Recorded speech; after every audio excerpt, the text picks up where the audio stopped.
বন্ধুরা, আপনারা কখনো আটার মধ্যে এইভাবে ডিটারজেন্ট পাউডারের ব্যবহার করে দেখেছেন, কিংবা আপনারা কখনো ঝাড়ুতে এইভাবে লঙ্কার গুঁড়ো দিয়ে দেখেছেন? চলুন আজকের টিপসগুলি আমরা দেখে নিই বন্ধুরা। প্রথম যে টিপসটি শেয়ার করব বন্ধুরা, লঙ্কা নিয়ে।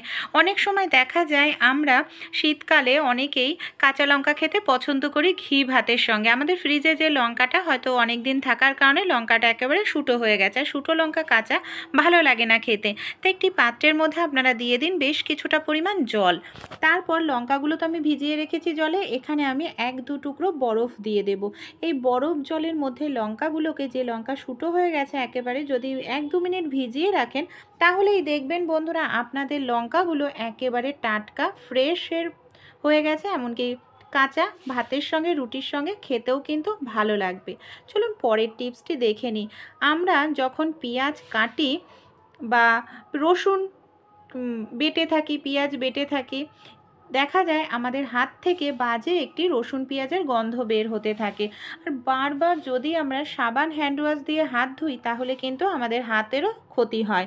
তাই যদি হাতের থেকে এই নর্মাল জল দিয়েই আপনারা ধুয়ে পেঁয়াজ রসুনের গন্ধটা দূর করতে পারেন, তাহলে কিন্তু মন্দ হয় না। হ্যাঁ বন্ধুরা, কোনো রকম সাবান ব্যবহার করতে হবে না। যদি অতিরিক্ত আপনারা পেঁয়াজ রসুন কেটে থাকেন, তারপর কাটার পর সামান্য পরিমাণ আপনারা এখানে নিয়ে নেবেন সরিষার তেল।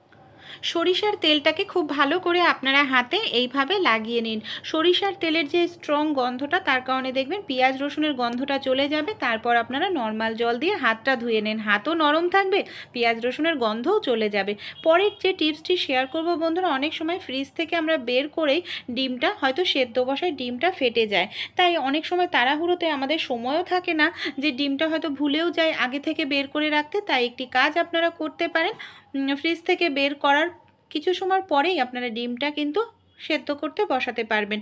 আমরা যখন রান্নাবাড়ি করি বন্ধুরা, গ্যাসের দুপাশটায় মানে ওভেনটা ধরাই, গ্যাসের বার্নার দুটো মাঝখানটা কিন্তু অনেকটাই গরম থাকে। ফ্রিজ থেকে বের করার পর আপনারা ডিমগুলোকে এইভাবে গ্যাসের ঠিক মাঝখানটায়, বার্নারের মাঝখানটায় রেখে দিন। এতে দেখবেন ডিমের যে তাপমাত্রা খুব তাড়াতাড়ি নর্মাল তাপমাত্রায় চলে আসবে। ডিম সেদ্ধ করার পর গরম থাকে, এমনকি ছাড়াতে আমাদের অনেকটা সময় লাগে। একসঙ্গে আপনারা 10-12টা ডিমও সেকেন্ডের মধ্যে ছাড়িয়ে নিতে পারবেন, সে একেবারে গরম ফুটন্ত ডিম হোক না কেন। কোনো অসুবিধা হবে না বন্ধুরা। এর জন্য কি করতে হবে, আমি পাত্রের মধ্যে ডিমগুলোকে তুলে নিয়েছি। ডিমগুলোকে তুলে নেওয়ার পর আমি এইভাবে থালা দিয়ে ঢেকে ডিমগুলোকে ঝাঁকিয়ে নিচ্ছি। দেখুন, তাহলে কি হবে, ডিমগুলো একটার সঙ্গে আরেকটি ডিম বাড়ি খাবে। এমনকি খুব সহজেই আমাদের ডিমগুলো কিন্তু আমরা ছাড়িয়ে নিতে পারবো। একেবারে গরম ডিমও আমরা কিন্তু খুব সহজেই ছাড়িয়ে নিতে পারবো। এমনকি ডিম ছাড়াতে আমাদের কোনো রকম অসুবিধা হবে না। দেখুন, ডিমের খোসা একেবারে কিন্তু আলগা হয়ে গেছে, তাই না? ছোট্ট টিপস কিন্তু ভীষণ উপকারী, তাই আপনারাও ট্রাই করে দেখবেন। আশা করছি টিপসটি আপনাদেরও কাজে আসবে। পরের যে টিপসটি শেয়ার করব বন্ধুরা, আমাদের বাড়িতে যে এই ধরনের আমরা অনেক সময় লেবু কাটি, দেখা যায় ভুলভাবে লেবু কাটলে লেবুর রসটা ঠিকমতো বের হয় না। এর জন্য আপনারা একটি কাজ করতে পারেন, লেবুটাকে এইভাবে মানে 4 সাইড দিয়ে কেটে নেবেন। আর লেবুর ঠিক মাঝখানটায় আপনারা লেবুর যে বুকের অংশটা, সেটাকে এইভাবে বাদ দেবেন। এতে কি হবে, বুকের অংশটা যদি বাদ দিয়ে দেন, তাহলে দেখবেন আপনাদের লেবুর যে রস, সেটা কিন্তু খুব সুন্দর বের হবে। এমনকি আপনাদের একটু লেবু নষ্ট হবে না। আশা করছি এই টিপসটি অনেকেই জানেন। যারা জানেন না, তারা এই টিপসটি অ্যাপ্লাই করে দেখবেন। আশা করছি টিপসটি কিন্তু আপনাদেরও ভালো লাগবে। চলুন তাহলে পরের টিপসটি আমরা দেখে নিই বন্ধুরা। এখানে একটি পাত্র নিয়েছি, পাত্রের মধ্যে আমি দিয়ে দিচ্ছি কিছুটা পরিমাণ নুন। তারপর বন্ধুরা এর মধ্যে আমি দিয়ে দিলাম লেবুর খোসা। কী কাজে ব্যবহার করব, আমরা যখন এই ধরনের অ্যালুমিনিয়াম পাত্রের মধ্যে ডিম সেদ্ধ করতে বসাই, অনেক সময় দেখা যায় অ্যালুমিনিয়াম পাত্রটি একেবারে কালো হয়ে যায়। তাই আপনারা যখন আলু বা ডিম সেদ্ধ করতে কোনো অ্যালুমিনিয়াম পাত্রের মধ্যে বসাবেন, লেবুর খোসা সামান্য দিয়ে দেবেন। লেবুর রস বা লেবুর খোসা যাই থাকুক না কেন, যে লেবু না থাকলেও সামান্য কিছুটা পরিমাণ ভিনিগার দিয়ে দেবেন, কালো হবে না অ্যালুমিনিয়ামের পাত্র। পরের যে টিপসটি শেয়ার করব, ভাত রান্না করার পর বন্ধুরা এই যে ভাতের ফ্যান বা মাড়টা থাকে, অনেক সময় এই ফ্যান বা মাড়টাকে না আমরা কোনো কাজেই ব্যবহার করি না, ফেলে দিই। তো এটাকে ফেলে না দিয়ে কিন্তু আমরা ব্যবহার করতে পারি। এটাকে আমরা কি কাজে ব্যবহার করব, এখানে নিয়ে নিয়েছি আমি 1 পাতা শ্যাম্পু। আমি এই শ্যাম্পুটাকে এই ভাতের ফ্যান বা মাড়ের মধ্যে দিয়ে দিচ্ছি বন্ধুরা। আমাদের এই শীতকালে অনেকেরই না চুল খুব ড্রাই হয়ে যায়, যায়। এমনকি আমরা অনেকেই কন্ডিশনার ব্যবহার করি না, সেক্ষেত্রে ভাতের ফ্যান বা মার প্রাকৃতিক কন্ডিশনার হিসাবে কাজ করে, আমাদের চুলকে নরম করবে, খুশকি তাড়াতে সাহায্য করবে, আর চুলকে শাইন করতেও সাহায্য করে ভাতের ফ্যান। তাই আপনারা এইভাবে মিশ্রণ তৈরি করে নিয়ে 5 মিনিট লাগিয়ে রাখুন, তারপর মাথা ধুয়ে নিন। পরের যে টিপসটি শেয়ার করব, একটি পাত্রের মধ্যে আমি নিয়ে নিয়েছি এখানে বেশ কিছুটা পরিমাণ বন্ধুরা জল। এবার কি করব, জলের মধ্যে আমি দিয়ে দিচ্ছি কিছুটা পরিমাণ নুন, আর এখানে কিছুটা পরিমাণ শ্যাম্পু দিয়ে আমাদের খুব ভালো করে এইভাবে দেখুন জলটাকে মিশিয়ে নিতে হবে। এই যে জলটা তৈরি করে নিলাম, এই জলটাকে আমরা তাহলে কি কাজে ব্যবহার করতে পারি বন্ধুরা? আমাদের অনেক সময় এমন অনেক জামা কাপড় থাকে যে জামা কাপড় থেকে রং উঠে যাওয়ার সম্ভাবনা থাকে, আর এই রং উঠে গেলে একেবারে ফ্যাকাশে হয়ে যায়, পরা যায় না এই জামা কাপড়গুলো। তাই যে জামা কাপড়ে আপনাদের মনে হয় রং উঠে যাবে, যখন আপনারা ধোবেন এইভাবে নুন আর শ্যাম্পু যদি নর্মাল জামা কাপড় হয় আপনারা এখানে ডিটারজেন্ট পাউডারও ইউজ করতে পারেন। নুনের কারণে কি হবে, যে রংটা সেটা আরও বেশি গাঢ় হয়ে যাবে, এমনকি সহজে রংটা উঠবে না, আর অনেক দিন পর্যন্ত জামা কাপড়ের রংটা উজ্জ্বল থাকবে। তাই ভালো লাগলে এই টিপসটি আপনারাও অবশ্যই অ্যাপ্লাই করে কিন্তু দেখবেন বন্ধুরা। চলুন তাহলে পরবর্তী টিপসটি আমরা দেখে নিই।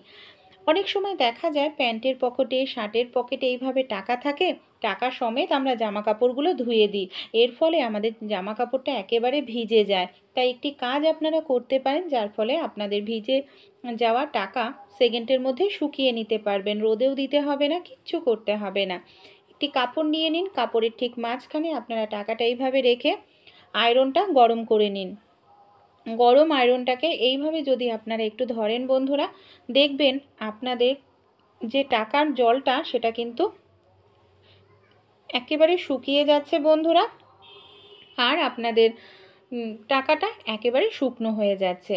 কয়েক সেকেন্ডের ব্যাপার, আপনাদের রোদ্রে বা কোথাও দেওয়ার কোনো প্রয়োজন নেই, অল্প সময়ের মধ্যেই এই টিপসটি আপনারা করে নিতে পারবেন। তাই ভালো লাগলে এই টিপসটি অবশ্যই আপনারাও ট্রাই করবেন, আশা করছি আপনারাও উপকার পাবেন। এবার আমি কয়েক সেকেন্ড এইভাবে ডলে নেওয়ার পর টাকাটা বের করে দেখাবো, দেখুন একেবারে নতুন টাকার মতো মুচমুচে হয়ে গেছে। চলুন তাহলে পরবর্তী টিপসটি আমরা দেখে নিই বন্ধুরা। অনেক সময় দেখা যায় আমরা পেঁয়াজকালি এইভাবে কিনে এনে রেখে দিই ফ্রিজে, হলুদ হয়ে যায় আর বেশি দিন ভালো থাকে না। তাই পেঁয়াজকালিগুলোকে আপনারা কিভাবে রাখতে পারেন যাতে পেঁয়াজকালিটা সহজে নষ্ট হবে না, অল্প জায়গার মধ্যে ফ্রিজে রাখতে পারবেন, অনেক দিন ভালো থাকবে। এখানে আমি একটি বোতল নিয়েছি, বোতলের ঠিক মাঝখানটায় বন্ধুরা আমি এইভাবে দেখুন কেটে নিয়েছি।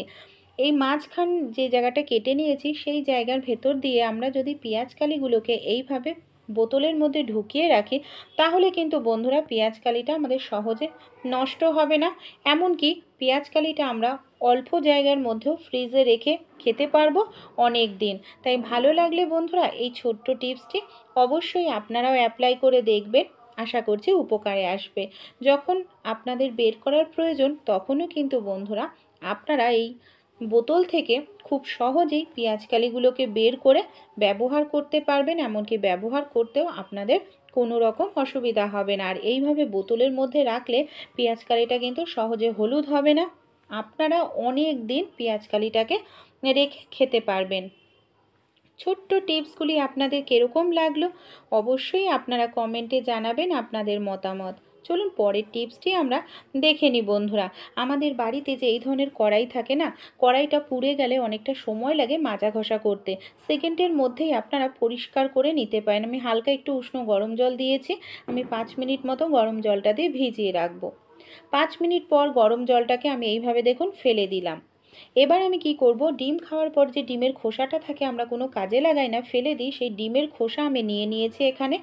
কয়েকটা ডিমের খোসা দেওয়ার পর আমাদের নর্মাল যে স্কচ ব্রাইট থাকে, নর্মাল স্কচ ব্রাইট দিয়ে এবার আমরা একটু এইভাবে ঘষে নেব, তাহলেই আমাদের যে পোড়া কড়াই বন্ধুরা সেকেন্ডের মধ্যেই পরিষ্কার হয়ে যাবে, এমনকি অনেকটা সময় ধরে আমাদের এখানে মাজা ঘষা করার প্রয়োজন পড়বে না। ছোট্ট টিপসটি অ্যাপ্লাই করে দেখতে ভুলবেন না, ভালো লাগলে আপনারাও কিন্তু অ্যাপ্লাই করে দেখতে পারেন। ধোয়ার পর রেজাল্ট আমি আপনাদের সামনেই দেখাবো বন্ধুরা, যে কতটা সুন্দর কড়াইটা আমার পরিষ্কার হলো, একেবারে নতুনের মতো চকচক করবে, সেই সঙ্গে কিন্তু আমাদের সময় আর খাটনি দুটোই কিন্তু বেঁচে যাবে। চলুন তাহলে পরবর্তী যে টিপসটি আছে দেখে নিই। এখানে একটি পাত্রের মধ্যে আমি নিয়ে নিয়েছি 1 চামচ পরিমাণ আটা, যে আটার আমরা রেগুলার রুটি তৈরি করে খাই সেই আটা। আটার মধ্যে এখানে আমি দিয়ে দিচ্ছি বন্ধুরা কিছুটা পরিমাণ ডিটারজেন্ট পাউডার। এবার কি করব, দুটো উপকরণকে আমাদের খুব ভালো করে মিশিয়ে নিতে হবে। এর মধ্যে আমি দিয়ে দিচ্ছি বন্ধুরা কিছুটা পরিমাণ জল, অনেকটা পরিমাণ জল দেবেন না, অল্প পরিমাণ জল দিয়ে খুব ভালো করে আমি এটাকে এইভাবে মিশিয়ে নিচ্ছি মিশ্রণটাকে। এবার এই মিশ্রণটাকে আমরা কি কাজে ব্যবহার করব বন্ধুরা, চলুন তাহলে দেখে নিই, যার ফলে আমাদের অনেকটা সমস্যাই কিন্তু সমাধান হয়ে যাবে। কিভাবে? দেখুন, আমাদের বাড়িতে যে বেসিন বা সিঙ্ক থাকে না, স্টিলের সিঙ্কগুলো একেবারে নোংরা হয়ে যায়, শ্যাওলা পড়ে যায়, দাগছোপ পড়ে যায়, আর এটা নর্মালভাবে পরিষ্কারও হয় না। নতুনের মতো চকচক করতে গেলে নানা রকম আমাদের কিন্তু লিকুইড কিনে আনতে লাগে। তাই এটাকে নতুনের মতো চকচক করে দিতে পারবেন, তাও আবার 1 মিনিটের মধ্যে। আটার যে মিশ্রণটা তৈরি করেছিলাম এটাকে খুব ভালো করে এভাবে, যে সিঙ্ক আছে আমাদের সিঙ্কের গায়ে আমি এভাবে লাগিয়ে দিচ্ছি। লাগিয়ে আপনারা সময় থাকলে 1 মিনিট মতো রেখে দিতে পারেন। যদি হাতে সময় না থাকে কোনো ব্যাপার নয়, আপনারা সঙ্গে সঙ্গেও কাজটি করতে পারেন। এইভাবে খুব ভালো করে মাখিয়ে নিন। মাখিয়ে নেওয়ার পর নর্মাল একটি স্কচ-ব্রাইট দিয়ে আপনারা এইভাবে আলতো করে একটু ডলে নিন। দেখবেন কত সহজেই আপনাদের সিঙ্কটা একেবারে পরিষ্কার হয়ে যাবে। যত দাগ ছোপ এমনকি শ্যাওলা পড়ে যায় সেগুলোও কিন্তু উঠে যাবে। এইভাবে আমি কিছু সময় ডলে নিয়েছি বন্ধুরা।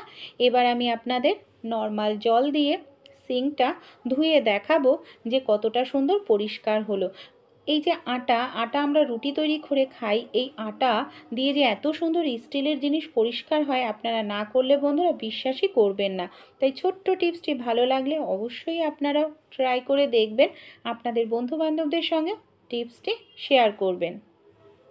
চলুন তাহলে পরবর্তী টিপসটি দেখে নিই। এখানে আমি সামান্য পরিমাণ লঙ্কার গুঁড়ো নিয়েছি, 1/2 চামচও না, তার থেকেও কম। এই লঙ্কার গুঁড়োর মধ্যে আমি সামান্য পরিমাণ হলুদ গুঁড়ো দিয়ে খুব ভালো করে এইভাবে মিশিয়ে নিচ্ছি। এর মধ্যে কিছুটা পরিমাণ আমি দিয়ে দিলাম বন্ধুরা পাউডার, যে কোনো পাউডার এখানে আপনারা দিতে পারেন। খুব ভালো করে পাউডারটা দিয়েও মিশিয়ে একটি মিশ্রণ আমরা তৈরি করে নেব। তারপর এই মিশ্রণটা আমরা কি কাজে ব্যবহার করব চলুন তাহলে দেখে নিই। এখানে দেখুন, আমাদের বাড়িতে যে ঘর ঝাড় দেওয়ার ফুল ঝাড়ু থাকে না, অনেক সময় দেখা যায় ফুল ঝাড়ুতে পিঁপড়ে বাসা বাঁধে। আমরা অনেক সময় চিনি বা মিষ্টি জাতীয় খাবার খাই, মেঝেতে পড়ে থাকে, ফুল ঝাড়ু দিয়ে ঝাড় দিই, ফুল ঝাড়ুর মধ্যে আটকে থাকে, তার মধ্যে পিঁপড়ে এসে বাসা বাঁধে। নর্মাল জল দিয়ে ধুলে অনেক সময় দেখা যায় পিঁপড়ে ডিম পেড়ে থাকে, তার কারণে আবার সেখান থেকে পিঁপড়ে হয়। তাই আপনারা যদি মাঝে মাঝে এরকম একটি মিশ্রণ তৈরি করে ফুলঝাড়ুর মধ্যে দিয়ে দিন, দিয়ে কিছু সময় রেখে দেবেন, তাহলেই দেখবেন বন্ধুরা, এই যে পিঁপড়ে বা কোনো রকম ব্যাকটেরিয়া জীবাণু থাকলে সেটাও ধ্বংস হয়ে যাবে। বারবার কিন্তু আপনাদের কোনো রকম এই ফুলঝাড়ুটা ধোয়ার প্রয়োজন পড়বে না। একটি চিরুনি নিয়ে এইভাবে একটু আঁচড়ে নেবেন, তাহলে সব নোংরাটাও চলে যাবে, আপনাদের নোংরাটাও পরিষ্কার হয়ে যাবে। এইভাবে একটু ঝেড়ে নেবেন। আর অবশ্যই যখন এই কাজটি করবেন আপনারা কোনো মুখের মধ্যে মাস্ক পরে নেবেন, কারণ যেহেতু লঙ্কা দেওয়া আছে, লঙ্কার গুঁড়ো, তাই অনেকেরই ছিটে যেতে পারে, তাই মুখে আপনারা মাস্কটা পরে নেবেন। আর এই মিশ্রণটা আপনারা কিন্তু 5 থেকে 6 বার ইউজ করতে পারবেন। এটাকে ফেলে না দিয়ে কোনো কৌটোর মধ্যে ভরে রাখুন। সপ্তাহে 1 দিন এইভাবে ফুলঝাড়ুটাকে পরিষ্কার করবেন। এতে আপনাদের ফুলঝাড়ু ধোয়ারও প্রয়োজন নেই, আর আপনাদের নোংরা জীবাণু ফুলঝাড়ু থেকে চলে যাবে।